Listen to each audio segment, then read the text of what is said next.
Welcome back to Big Country Outdoors, my friends. So, happy Memorial Day. Bless all the soldiers that have fought and died to keep us free here in America. I just want to say thank you to anybody that's a veteran and anybody that has lost loved ones. I want to say thank you for the opportunity to allow them to go do that for us. So, I figured it was time to do a little update on the shop because I've been moving some things in here. And I wanted to say thank you to our veterans out there. So let's get started and just go around the shop right quick. This is just going to be a brief overview of where I'm at right now. I've been moving things in. I'm nowhere near done as far as moving things in and getting things set up. I still have my lathe I've got to go pick up. But other than that, I've got that, and then I've got some other little tools and stuff to put in here. So starting over here at the breaker panel, we have the titanium welder.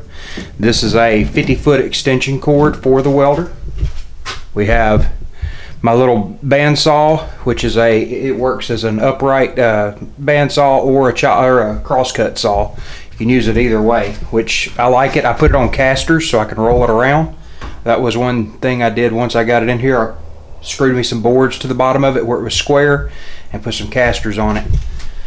I got the Harbor Freight 44-inch with the side box moved in, and then I mounted a piece of 3/16" plate to the top. It's underneath this mat right here. That way I can mount my vise directly to it and not take up any bench space. So it's working out. I've done a couple of projects in here so far, and the layout of the shop, I'm really liking the way it's working because everything seems to be just almost instinctive to where you turn around and what you need is there. And I may change some things as I go. Being it's a small shop, I do want to make sure that everything has a place and is within reach of a very quick grab to put it together. If I need something, I don't want to have to go very far. So if I need tools or whatever, all I have to do is turn around and it's right there. Also mounted my barrel vise on here. And these are just tapped into the 3/16" plate. So if I wanted to, they're not tapped into the top of the box. The box already had 3 holes down each side of it, and I just utilized those to mount the plate to. It just went all ahead and went through those original holes on each end, and then I used the plate itself just to drill and tap into the plate, not into the top of the box, just into the plate to mount down everything. And then I put some that stall mat. It's like a 1/4-inch stall mat. I put that under it so that it's got a little bit of a cushion. So if I wanted to weld on top of this, it won't heat up and heat down to the box itself. So that was my thought process there. I got my pegboard up here, and it's a slow process getting pegboard put up. This wrench is just for the barrel vise. Then I've got other wrenches over there, barrel wrenches. Lead sled. I've got a couple clamps that I might need. I need to get some more of those. Those are the best clamps ever made. Whenever I worked in the machine shop, I had a whole bunch of those that was hanging off my table, and every time I see them at Harbor Freight, I pick them up when I can afford them, or when they got a coupon or something on them. I don't want to pay the $20 they want for them, but even though I know they're worth every penny, but those are some really good clamps, these bar clamps. They'll do things that other C-clamps won't do. And I just have my drill and stuff up here because that's like something I use a lot. We'll do a full box review once I get it set up, because right now it's just got miscellaneous tools and it's not very many. Then the cabinet doors are on, and it's all closed in. I didn't cut those off. I went ahead and put another layer up here on top.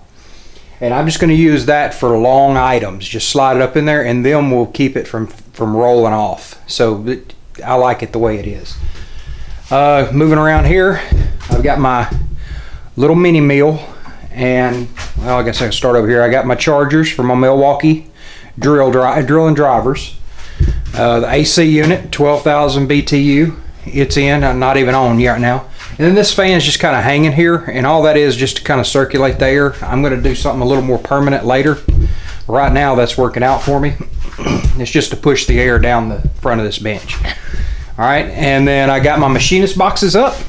These are my Machinist boxes, which have like different end mill bits and things like that, then drill bits and taps and things like that. So that's what that is. And then all my Machinist tools, measuring, parallels,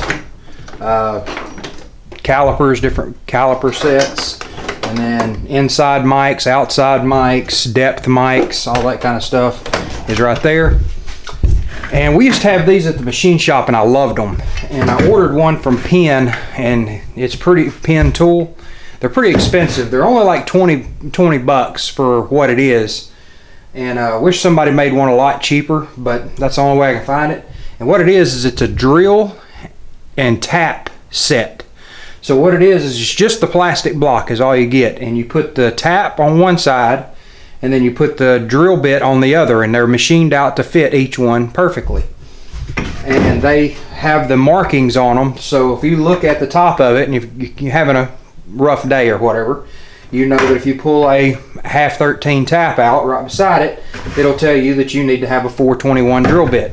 So that's pretty nice, and if you don't have it in there, you got it.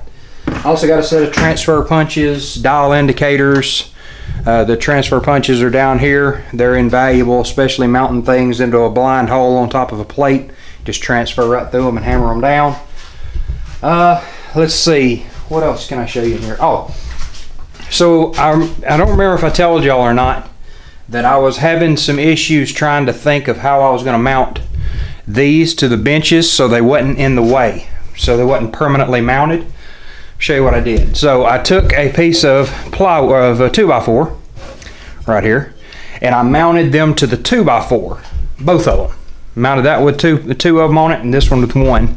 And what that allows me to do is pull it out to the edge of the bench where I want to use it, use a C-clamp, clamp it down, grind with it, then take the C-clamp off and slide it back out of the way. That leaves the front of my bench open, and I can pull it out whenever I need it. We won't go through these because there's not as much in these shelves yet, because I haven't really started pulling anything out of my old shop into this shop. I've just pulled this little bit of stuff I am showing you, and then I have this old 1979 drill press here, and this is a nice drill press, but she is heavy, and I put her up here by myself. And needless to say, that was a chore. I almost hurt myself trying to get it up here. It only weighs like 250 pounds, so it's not terribly heavy, but it's an awkward piece, and it's in the way where it's heavy is what makes it hard to lift. It's the fact that the bottom is not as heavy as the motor and all the cast iron equipment up here, and trying to get this foot on here and then stand it up was a chore. But I got it on here. I mean, it's a nice little, it's got a light that goes on it. It has the knockout Morris fittings, so you can do that. Let me turn this light out so you can see them. It's got the Morris fittings, so you can change out the quill, and you can change out to just regular standard Morris fitting drill bits. And then I have just a little table mill type movable thing on the bottom here. So this is vise that, and this thing rotates a few different directions, and it's just a good little mill, or a good little drill press. Not really a mill, but the switch was bad. They had a DC switch running this thing, and I didn't. One of these. That's what was turning it off and on. I did not feel comfortable with that. DC and AC, don't mix the two. So I put an actual like 15 amp light switch right here, and now it works just fine. So it makes me feel a little bit better. And then I don't believe I had the door and all the insulation in and all this stuff done the last video. What I've done is I got a barn door slide, and I built just this may be a temporary door, it may not be, I may just cover it in something. But it's pretty heavy, works out pretty good, slides out of the way and rolls down. And then this is going to go into the room that y'all probably won't see very often. So this might be just a sneak peek, and you probably won't see this room very often. But this is my Dillon 650 right here.